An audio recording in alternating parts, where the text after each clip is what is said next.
Hello, and thanks everyone for joining us today for this very first webinar in the HbbTV Webinar series in the new year 2021. That's right, and I hope you've had a good start into the new year. We have a great topic lined up for you, country specific, but also very much HbbTV related, with great information on the development and the future plans. And we have a great expert here for you today. This is reflected by the great number of registered people. We have 217 people that have registered to watch this webinar live. As you know, if you can't make it or only watch part of it or want to have a repeat, you can watch the recording on YouTube. We'll provide you with the link shortly, and also the PDF presentation download link. So thanks again for being part of this new webinar.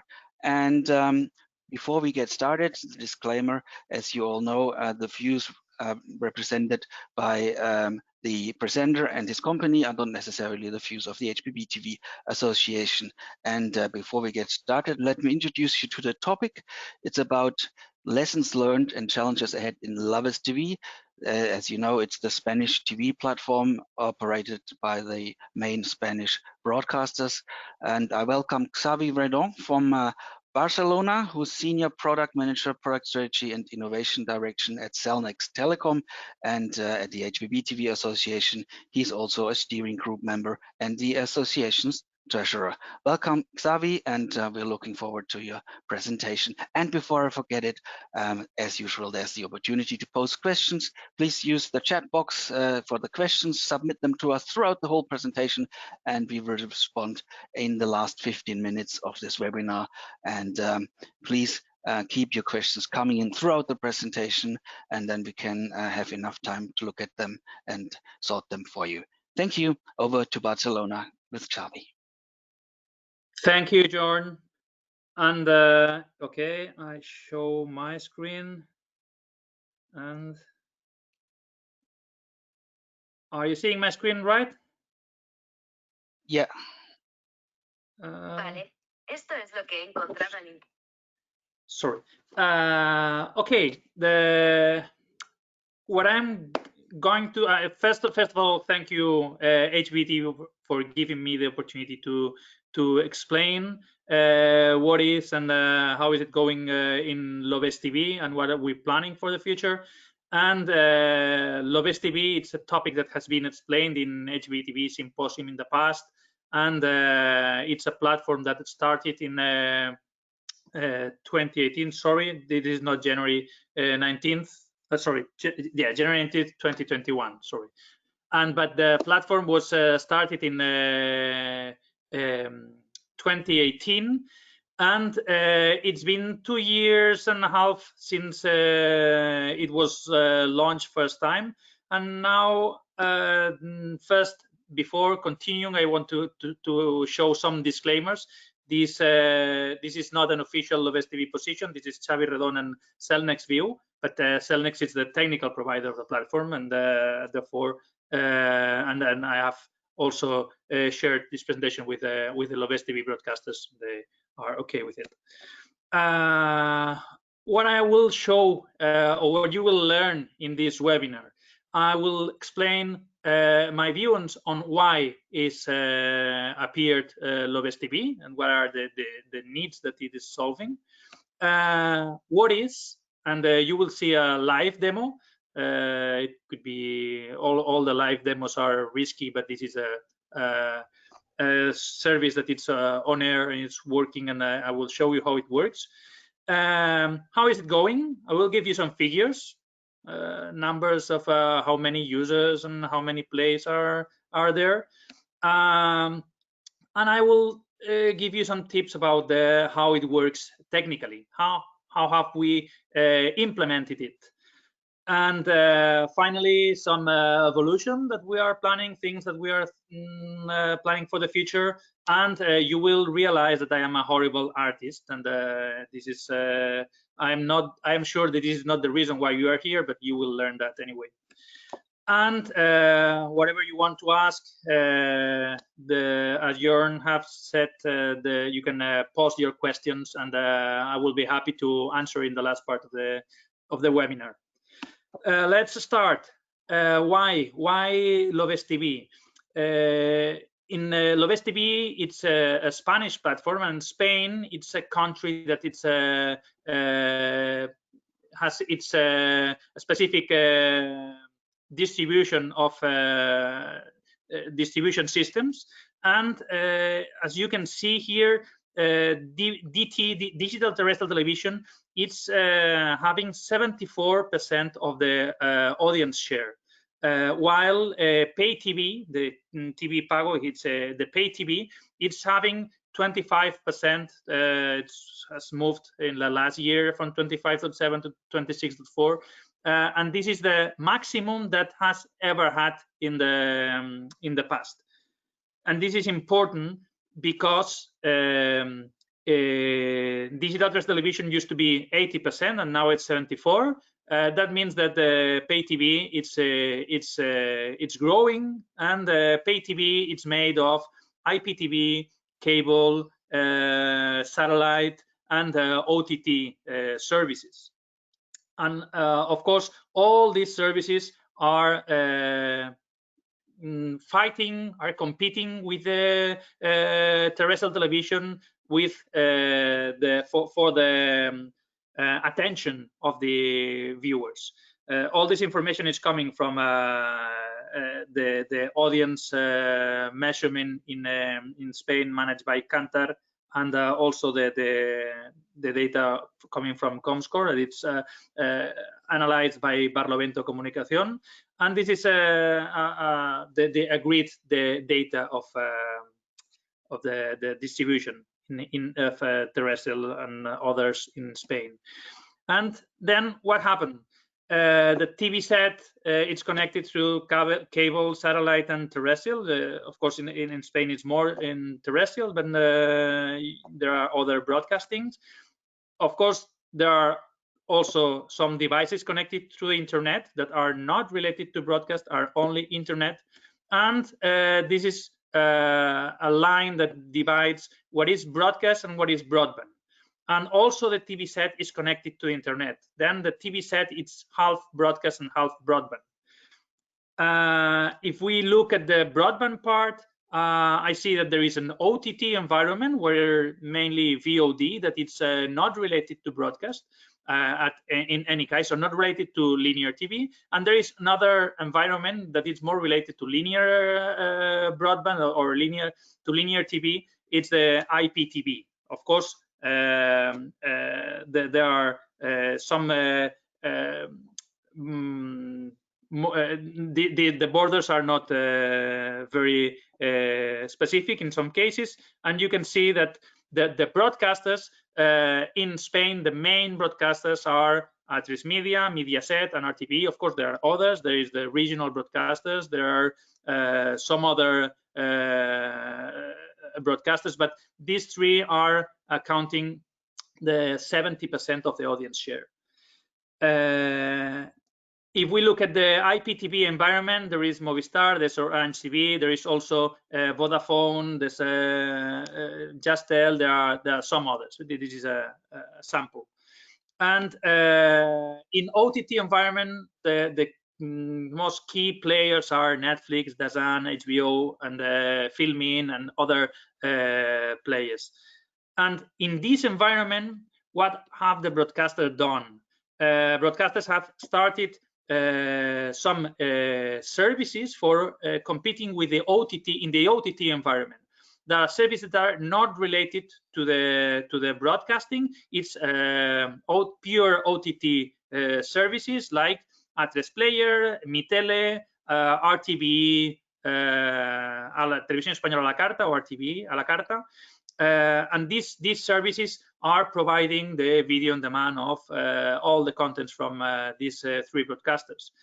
But they are also competing with the IPTV in the linear broadband, and the Movistar, Orange TV, and all these broadcasters or IPTV operators are providing linear channels also, not only video on demand. And these linear channels you have the possibility to do the pause and to start over a program and to look at the catch up of the last 7 days or these kind of things.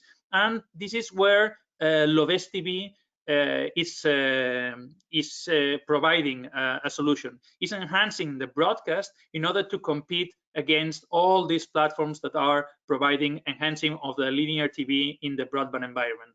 And as a solution that is mixing the broadcast linear channels with some capabilities that are broadband, it fits perfectly to a technology like HbbTV, that it's a hybrid broadcast and broadband TV. And this is why, because the telco operators are growing. You have seen that they are having the highest audience share ever in Spain, and this growth, of course, they are providing these new features, and broadcasters want to also to provide these features. And LOVEStv is the way to enhance the terrestrial television in order to provide all these functionalities that I will talk about. And now I will talk about what is LOVEStv. LOVEStv is it's a new user experience, a common user experience from these three broadcasters. And the main three features are seeing start over, that's seeing everything, content from the start, last 7 days, and recommendations. But now I will show you. But this common experience, it's based on usability, where having it as easy as possible. It is broadcast related. We are always keeping the broadcast visible. We coexist with existing HbbTV service. I will show you how it goes. And there's also business implications, advertising, and of course privacy. We need to be sure that we are complying with all the privacy rules, but at the same time being able to provide targeted advertising and many other things. Of course, we are taking care of quality, security, and accessibility. And I will now switch to my rear camera, and I will show you. Sorry, I will show you TV set. That is now you will see the first thing that I want to show you is that when we are changing channel, then it appears a message informing you that you have the opportunity. Sorry, I think I have to stop sharing. Sorry.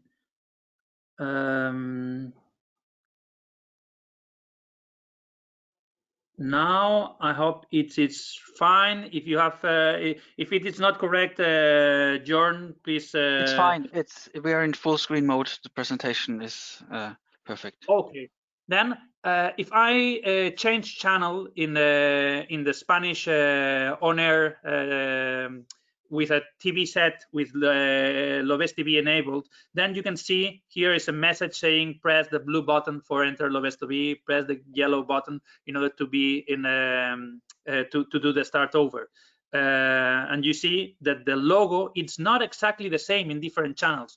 In Telecinco, for example, they are using it in blue, but if we are going to La Sexta, then we will see the hook, this message asking you to press the blue button in green. But if we are going to our RTVE channel, then we can see here an interesting thing, that is that they are having the red button application plus the blue LOVEStv plus the yellow that it starts from the beginning. And if we press the red button, then we go to their existing HbbTV application, and if we press the blue button, then we are going to the mini guide. This mini guide, it's showing what is on air now and the next, and we can go to the future also, future events, and we can have some information about what is going to happen in this channel in the next hours, up to 3 days. and we can go backwards and see what happened yesterday or today, earlier today, or yesterday, or wherever. But we can also have pressing the blue button again, go to the main menu where we have different options. And here we can see there is the TV guide, full TV guide, where we can see all the channels, not only the RTVE ones, but all the channels. And we can go to the future EPG and see what will happen. Sorry, I have chosen what will happen in the different channels. And I can get some more information on the programs, and I get some details on the programs that are being showcased here. And if I go back, I can go also to last 7 days. In the last 7 days, I will be able to look for the contents on different programs, but in full screen. Then I will go back, and if I do the same in La Sexta, for example, you will see here that it's not exactly the same, because when I am in La Sexta and I press the blue button, the menu, it has no EPG. That is one difference between RTVE and Atresmedia or Mediaset. They decided not to have the EPG button, but there is still recommendations. And these recommendations, you can see some future recommendations, something that is going to happen, and some past recommendations. And for example, you can here select cinema, and you can have all the films that have been broadcasted in Atresmedia during the last week, or news. Then you can have some information. For example, now I will play this video, and you will say this has been an interview to somebody in the government. If you have started this video before, then you are asked if you want to continue where you left it, or you continue start from the beginning. I will start it from the beginning. And when it starts from the beginning, first thing it's having an advert. This is a digital advert that it's added on top of the at the beginning of the video.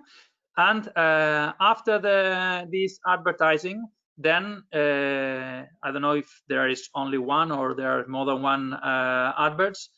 Yeah, okay, I'm sorry, because I've chosen we have to end all the adverts before we are arriving. But just talking about the advertising, it's important to say that we are having two kinds of adverts. It's a pre-roll and mid-roll. Pre-roll, it's added to every video that it's played, and we are asking the ad server in order to choose the content. And now this is the program. You see that there is a bar here that you can see the time, and I can play, but I cannot do fast forward and rewind. Now I can do it.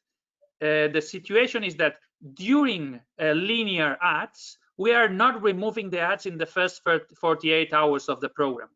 We are only removing and changing the linear ads if the content is more than 48 hours old.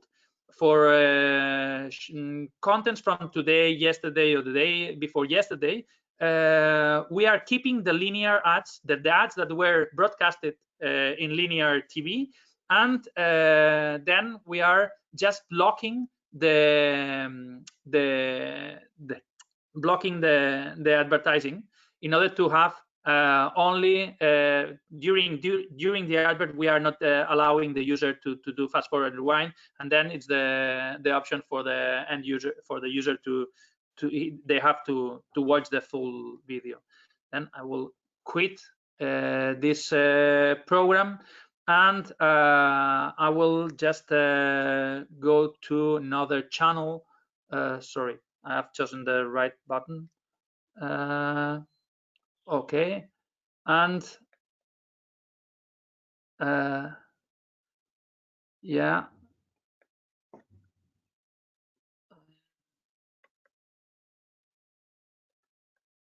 Okay, and let me, because I think that the TV set is reacting.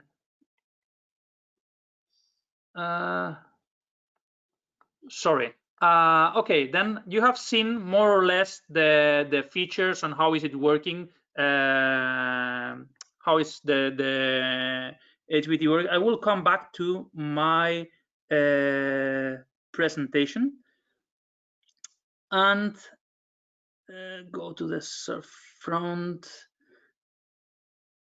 Okay, let me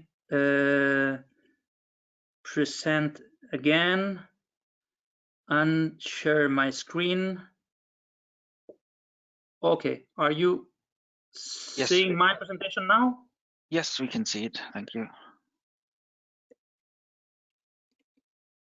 Okay, then, as I have explained, we have the usability, that it's a single click for start over, different ways to access the same content. I mean, the same content you can access from recommended from the mini guide, or you can access it from the full screen 7-day CPG. The broadcast is always on. I mean, in every screen in LOVEStv, you are always watching the broadcast. It's coexisting with other HbbTV services, and even there is an for the privacy part, the broadcasters are asking the end user to accept some conditions, and these conditions are you accepting to be to have targeted advertising and personalized contents and these kind of things. And if the end user accepts everything, then the adverts that they will see are specific for them. And at the same time, there are other services that are in a specific moments in time during the broadcasting, they are adding a switch in advertising, like L banner showing some adverts or whatever, but this is not part of the LOVEStv service. It is the broadcasters that are doing in their side, and it is fully integrated with LOVEStv in a way that it's compatible. And we have HD quality in the content, even for contents that are being broadcasted in SD are available in HD through LOVEStv using the start over functionality or the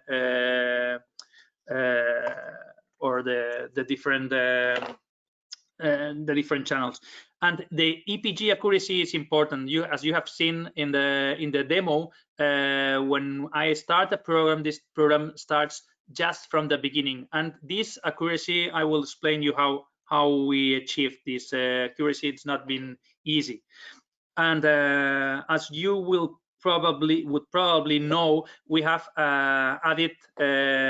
implemented DRM in LOVEStv. This is a requirement from the right owners that the content needs to be secured using DRM, and this is the reason why we are using for all the TV sets. Currently, it's play ready, the DRM that we are using, and we are using Intertrust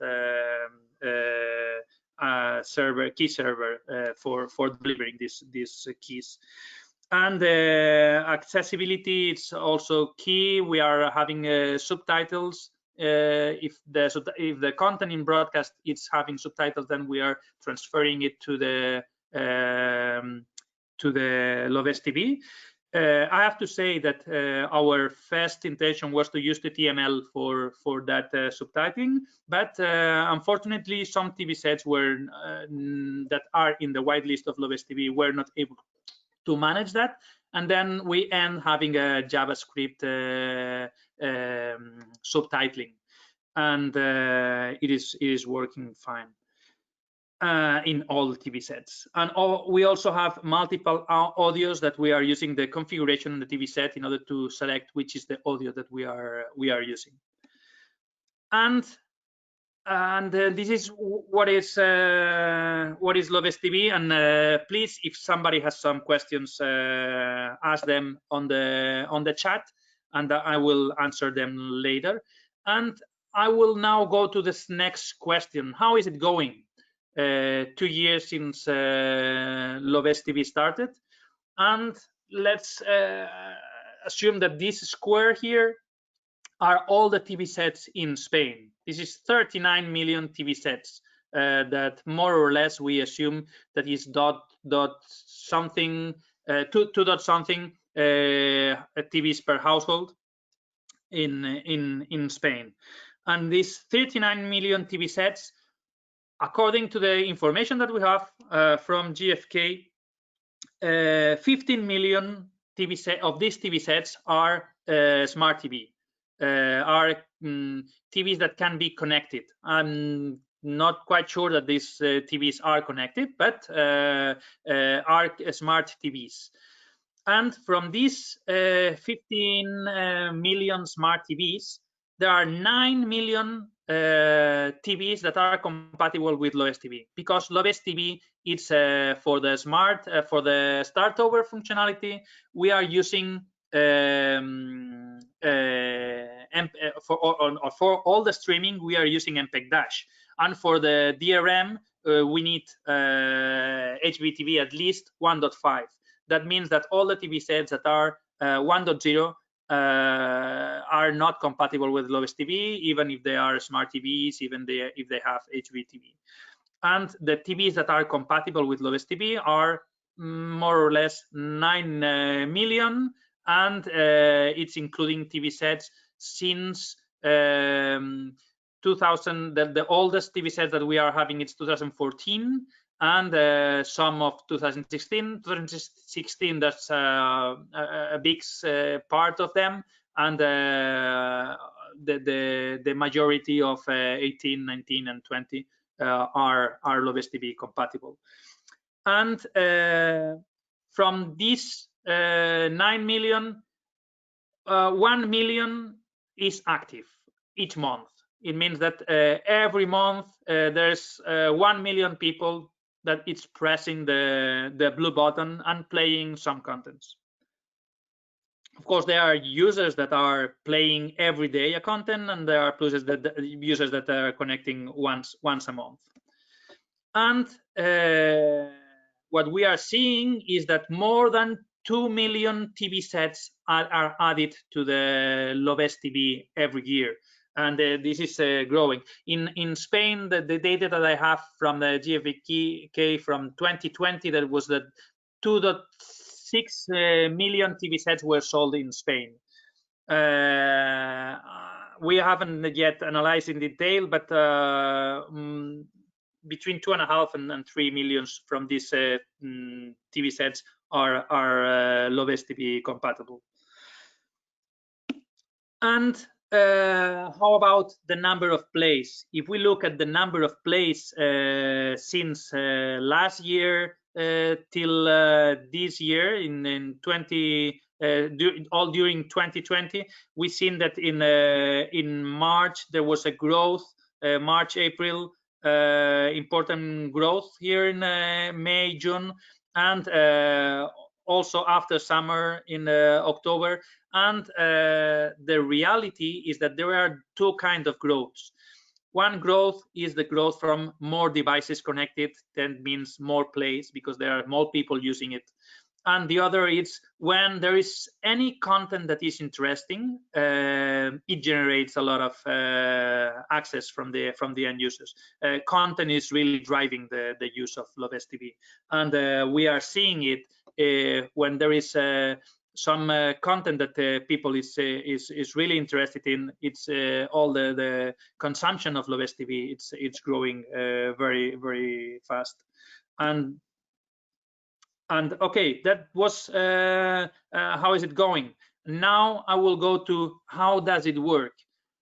What have we done for to implement LOVEStv?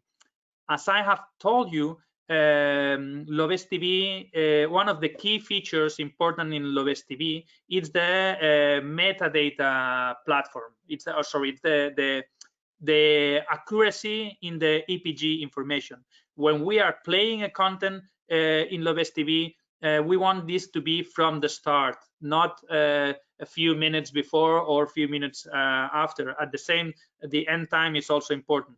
And how can we do that? 3 days in advance, we receive the EPG without accuracy, and we fill this information with images, with text, with all the information needed. And the day when this content is broadcasted, the moment when it's broadcasted, we are connected to the playout of the broadcaster, and the playout of the broadcaster is providing us the information about the exact second where this content has started. And then we update the metadata information, and we are storing the content in a rolling buffer of 7 days, and we know when the content started, when the content finished, and we are playing from this accurate information from the playout in the broadcaster. We need to encode it. The content that is coming from the playout, it's going to the encoding platform that we are using, Harmonic equipment and Anivia for the packager, and we are storing it in a 7 days rolling buffer. And this rolling buffer, it's having all the content as it was broadcasting, with all the adverts, with everything. But we are also informed when the content was, when is the ad block starting and when is it finishing, and we are also adding the subtitles, and also we are having different tracks for different audios, and all these things needs to be considered when managing that. Of course, there is an HbbTV application. It has an HbbTV HTML5 code that needs to be delivered through a CDN, the same as the content that it's delivered using MPEG-Dash for to reach the TVs. And as I have told you, that the TV sets need to be compatible with LOVEStv. Not all the TV sets that have HbbTV are compatible with LOVEStv, and we need to be sure that we are only delivering LOVEStv contents to the TV sets that have LOVEStv. And in order to do that, we are using in the HbbTV application or in the CDN a whitelisting. Whitelisting using the user agent for that, and we are identifying which TV sets are really compatible with LOVEStv, and then the content, the LOVEStv content, it's only played in those where the application is working fine. And that is why we need the certification or the certification lab. And I will show you some images. Sorry. Yeah. As you can see in the right part, there is our TV zoo. We have more than 100 TV sets in our TV zoo, and we are in contact with all manufacturers in order to manage to store and test the samples. And these samples are tested to check that the compatibility in order to add them to the whitelist. But it is also important for us that when we create a new version of the application, new feature, we are checking this feature and this version against all the TVs that we have in the whitelist. And this is key in order to be sure that what we are broadcasting is not generating any problem in the devices. And every year, except last year, we do an interoperability workshop, and last year we were not able to do that because of the COVID situation, and I am afraid that this year we cannot plan this kind of event yet. We need to first to see how things evolve, but I hope that we will be able to do it again soon. And these are the interoperability workshops, similar to those that IRT was managing in Munich. We were just inviting all the manufacturers and broadcasters to come to our lab and to check all the applications with all the devices and all the new devices that are planning to bring to the market. And it's this is always helping to implement new features and to grow with having a good interoperability. And yeah, some figures here. We are having interoperability workshops, whitelisting, more than 100 TV sets stored there, and we have to manage. And we need to have a compromise between reach and evolution, because if we need to have the latest features, this will not be possible for all the devices. If we need to reach all the devices, we will not be able to have all the features, and that is there is a problem, of course. Sorry, yeah, there is a problem that we need to manage. We want to reach as many devices as possible. Then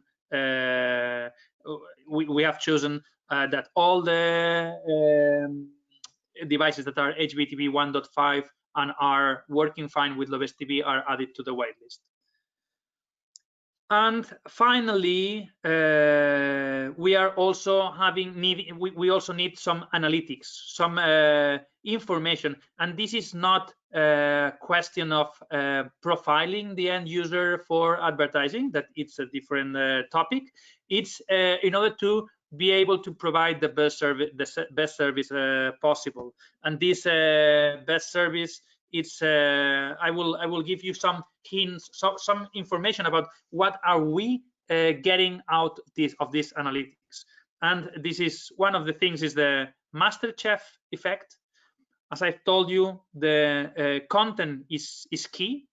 And what we have seen, these two lines, I don't know if you can see the lines correctly. This is the green line, is the start over number of plays, and the red line is the catch up. And what we are seeing is that the green line appears to have a top, a peak, when there is a content that is it's well accepted from the audience, and it has a very good audience share. And the catch up, the catch up content, it's very high the day after.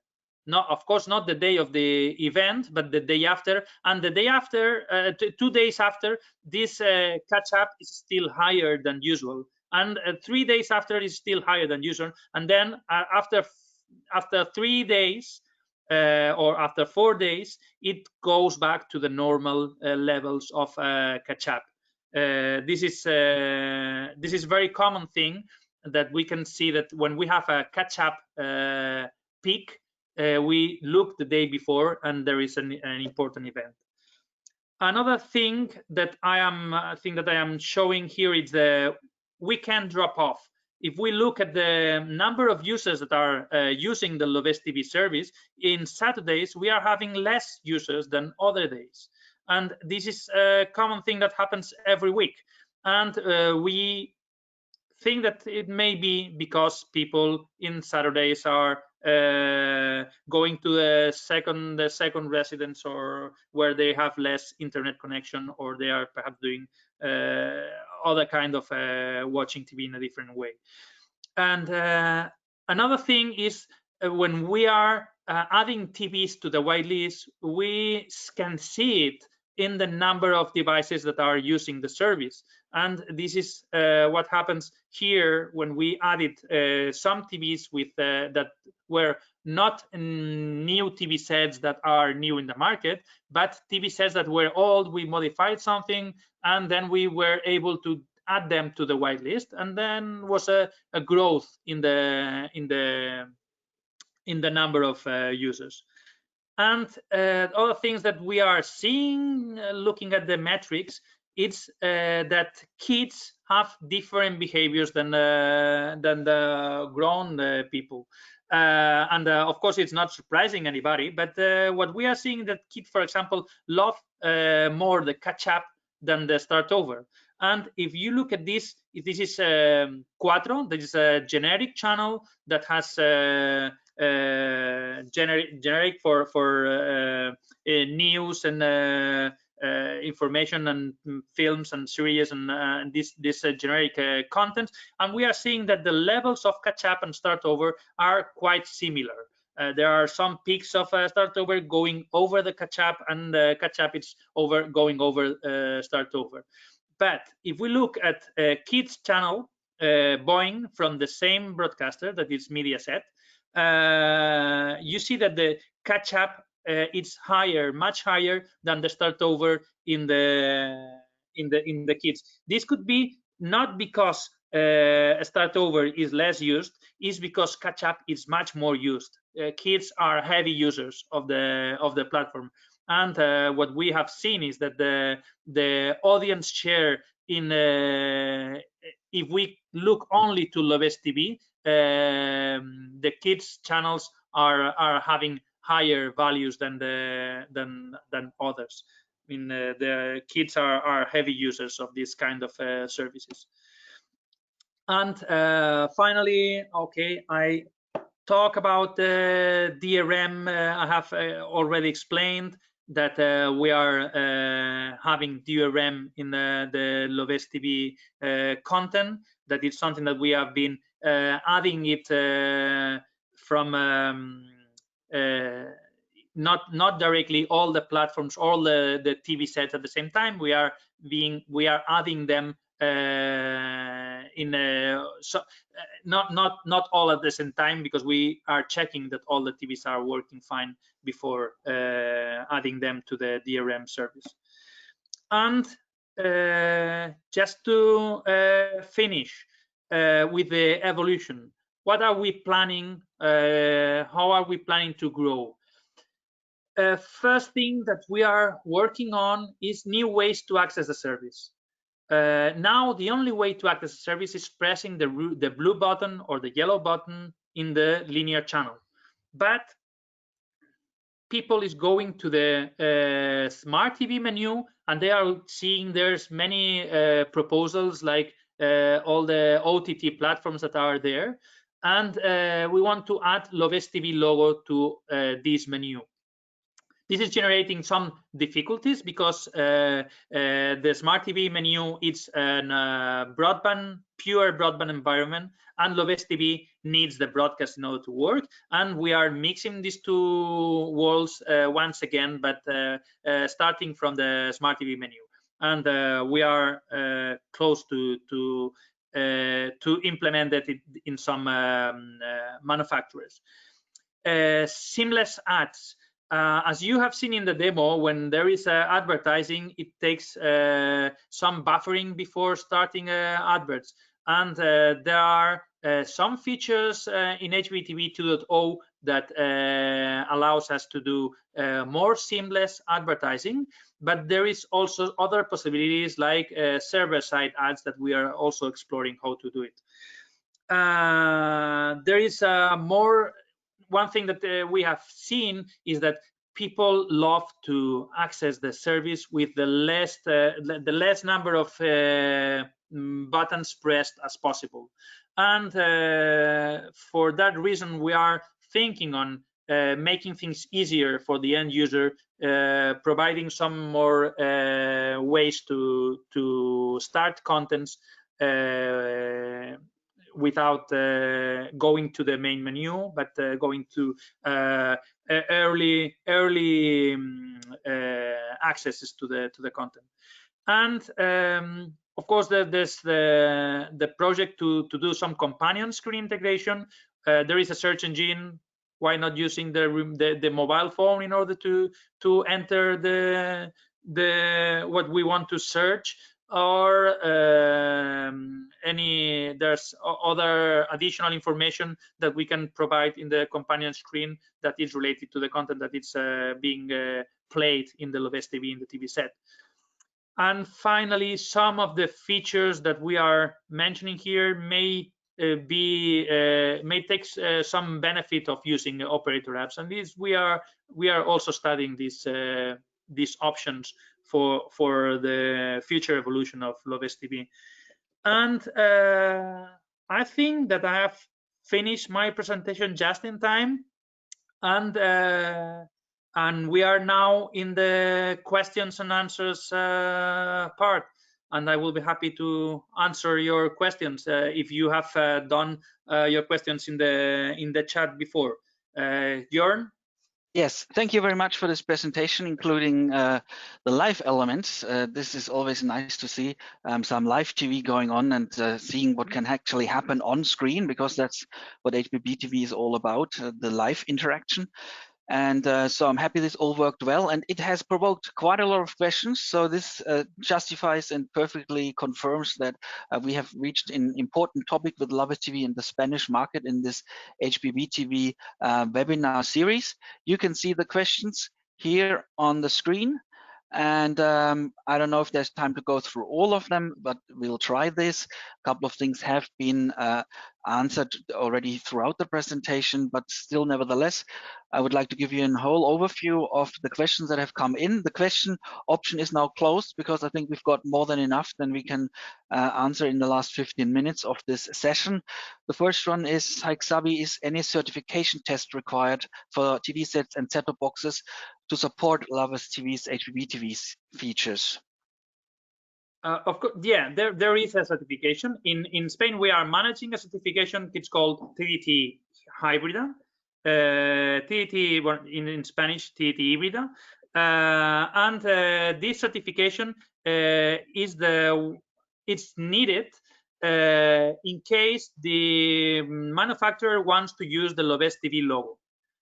In order to be in the LOVEStv whitelist, we are accepting devices that are not certified TDT Hybrida to be in the whitelist, but we need to receive a sample and to test it in our lab and check that everything is fine. And we need to keep that sample just in case there are new features that we want to add, and we want to do more tests in those TV sets. Okay. How long took the initial development of the app? Of course, we didn't start from scratch. We were leveraging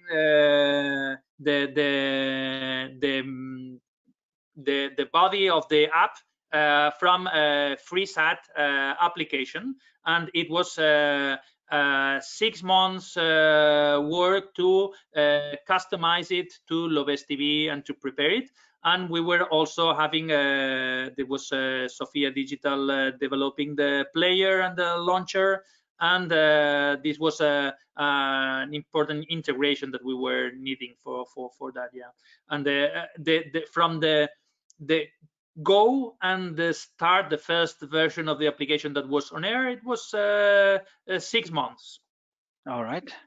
Regarding the figures you presented on the infrastructures, are all DTT channels free to air, or are part of them pay TV? And how many free to air channels do you have in Spain on the DTT platform?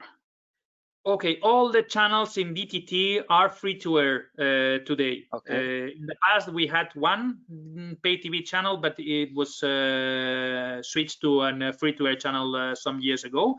And in LOVEStv, there are 18 channels, and in DTT in Spain, I think that there are for national channels about 28 or 27. Okay, and you have regional DTT services? Yeah, there are regional, but there are many regional and local channels that I cannot give you a number, but in each region there can be between 1 and 4 or 5 regional channels, and in each city or town that it's big enough, they have 1, 2, 3 local channels. Okay, now a more general question, really dealing with the whole HbbTV world.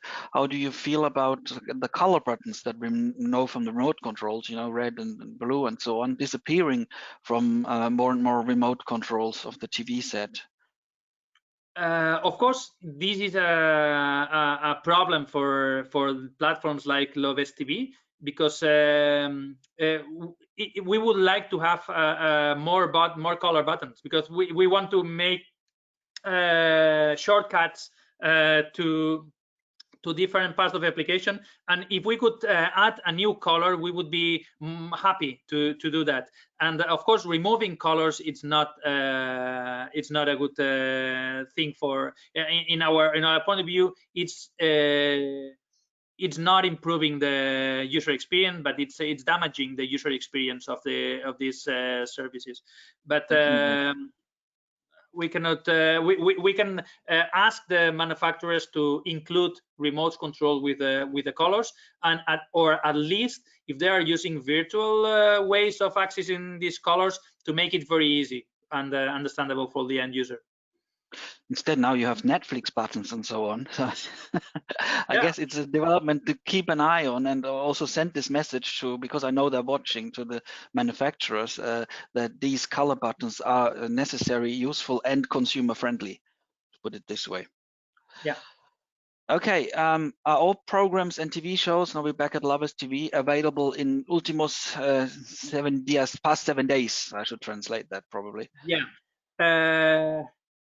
Almost all of them. It means that there is a possibility that there is one content that the broadcaster has no rights for broadcasting through internet, but almost all the contents, it needs to be a very specific thing, and there may be a technical issue some moment, or in some cases, but contents used to be to be available, all of them. Okay. With all these advanced features, what is the main driver of usage of the app? Which features are used most, and how does it relate to usage with normal OTT apps? Okay, the most used feature, I would say, it could be, of course, we have catch up and start over, and start over is generating 30% of the between 30 and 33, a third more or less of the plays of the content views. And this is a lot, and the main reason is because it's very easy. You just have to press one button, the yellow button, and then you are starting over the content from the beginning.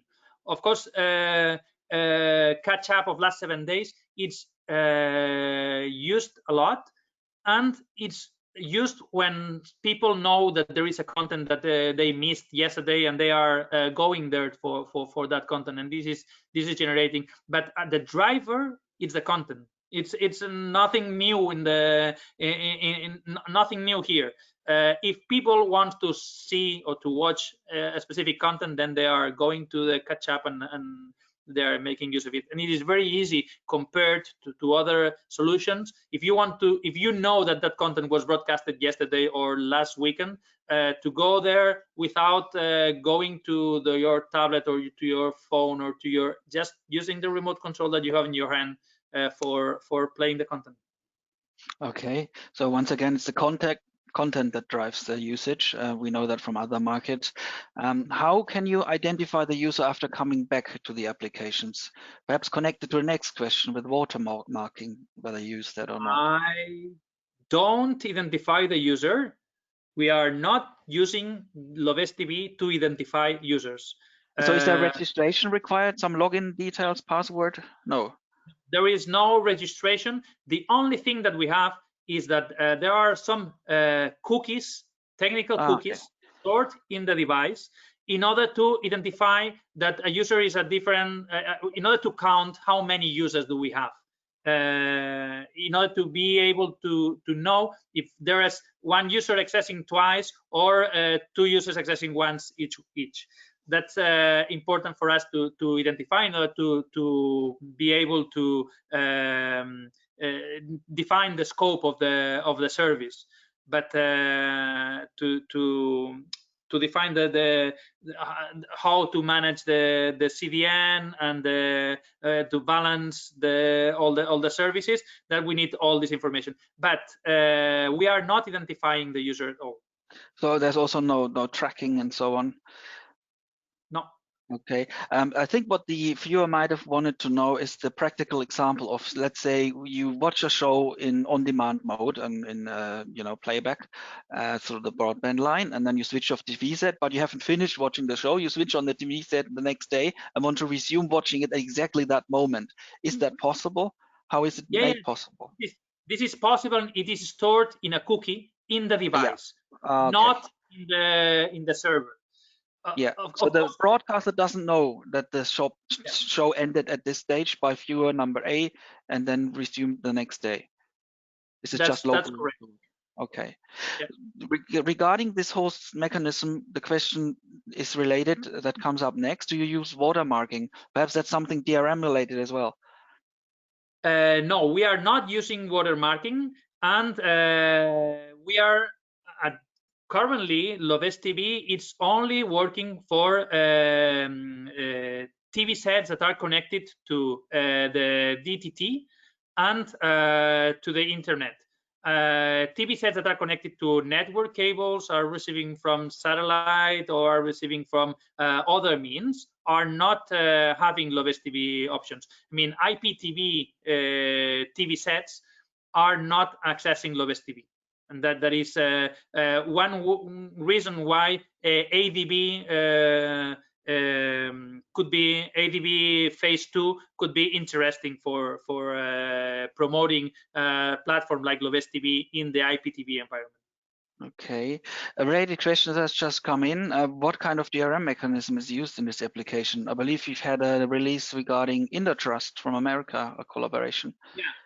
But Intertrust is the key server that we are using. The DRM that we are using is Play Ready. We are not using other DRMs here. Okay. Next slide. More questions, I told you. And they keep coming in, so I'm not sure whether we can. I was not clear enough when I explained the things, or it's the opposite. I think it's such an interesting platform that people want to know more about it. For example, how do you manage the different features across the channels? Does the LOVEStv team customize it, or is there a system for each channel to add their own features? Currently, we are.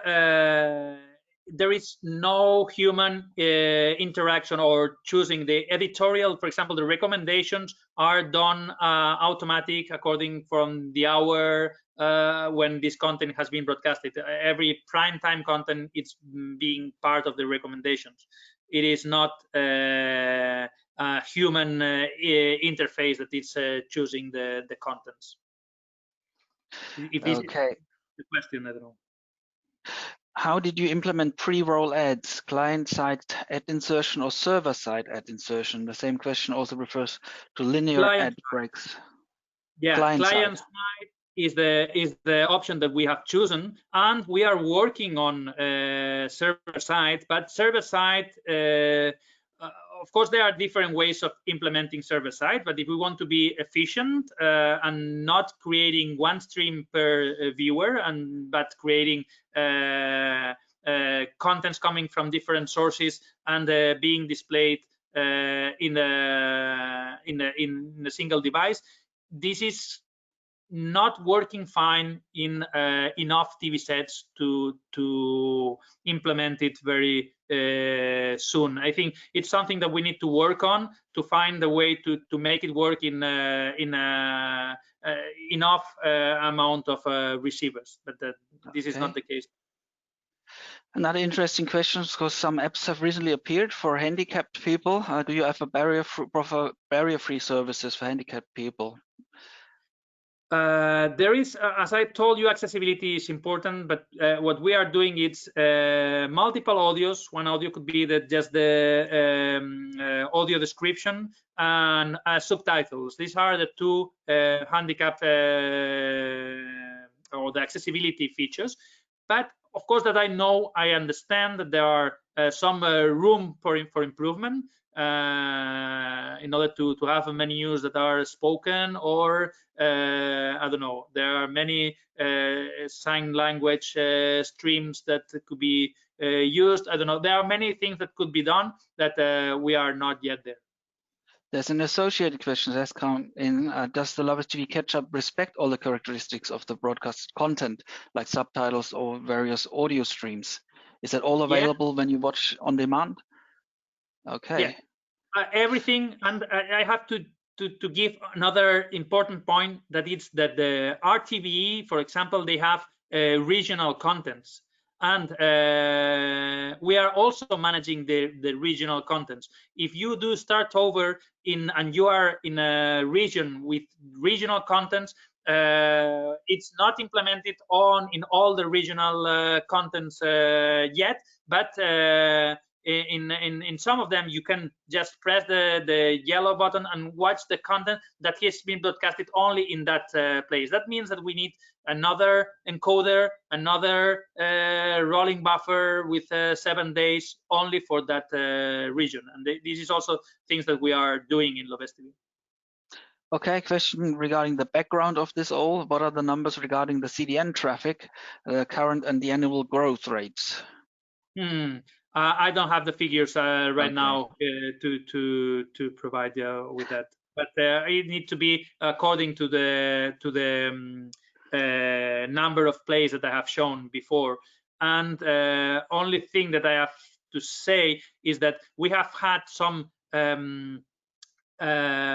not authorized accesses to our streams, and we have adding DRM and added some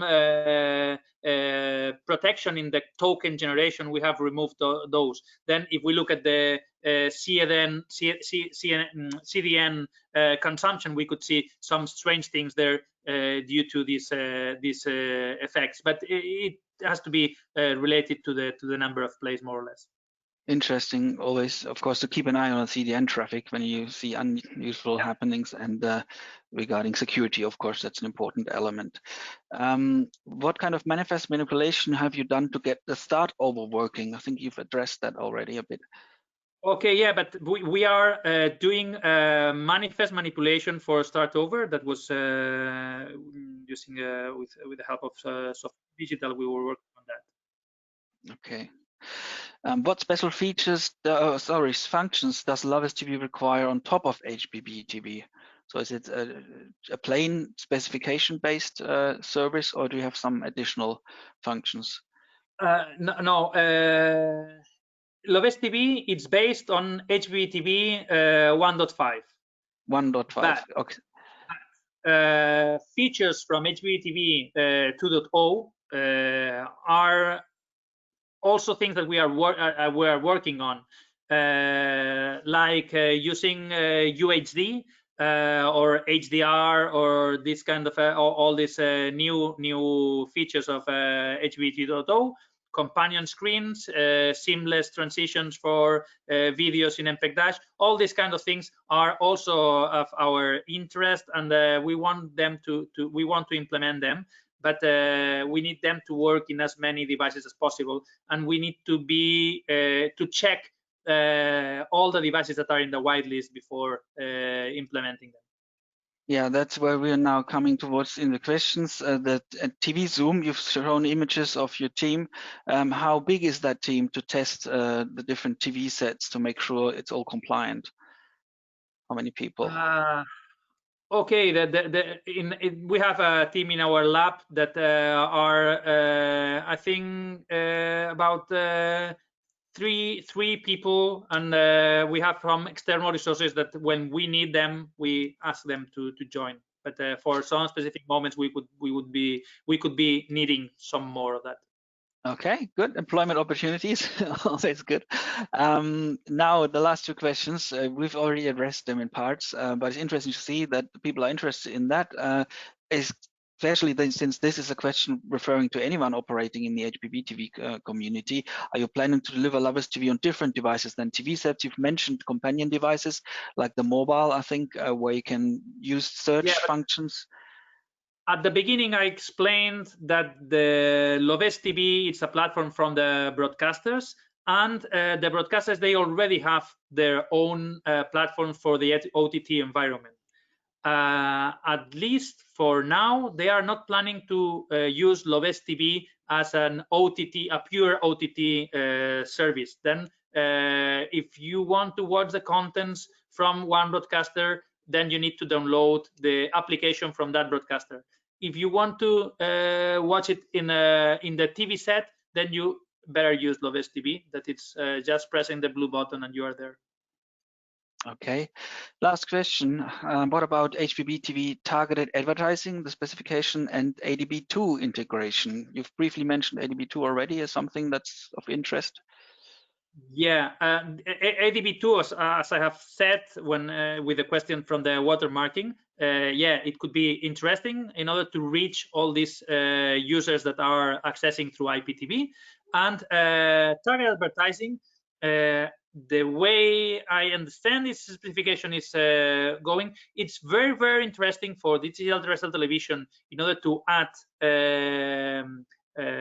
profiling, targeted advertising to the linear TV, but it's not specifically related with LOVEStv. I mean, we are doing what target advertising is doing for when you are doing a catch-up, when you are playing a catch-up content from 3 days ago, and you play that content. In the moment when the ad block arrives, we are providing a different advert, not the advert that was originally in linear. We are providing a different one. And if the end user has accepted to be targetized, profiled, then the advert is specific for him. That is the case of what we are using for targeted advertising. Of course, having target advertising in Spain has a lot of sense, and the broadcasters are interested in doing that, but it's not necessarily part of the LOVEStv service. Okay. Thank you very much, Xavi, for this great presentation and the time you took to respond to all these many questions we had. There would have been lots more. And so a big thank you also to you for your questions in the audience and for watching this webinar live. As you know, there will be a recording made available on YouTube soon, and the PDF presentation will be made available for download. You'll be sent the links to these documents very shortly and automatically. And what you'll also receive is an invitation to the next webinar taking place on February the 24th on HbbTV and DBB on the joint services, perspectives and developments co-hosted by DBB and HbbTV. You'll see the further webinars planned for this year. And as usual, if you have any ideas and suggestions for further webinars, you're very welcome to submit them to the HbbTV Association by email to webinar@hbbtv.org. Thank you once again for being with us today. See you next time. Stay well. Bye-bye. Okay, thank you. Bye.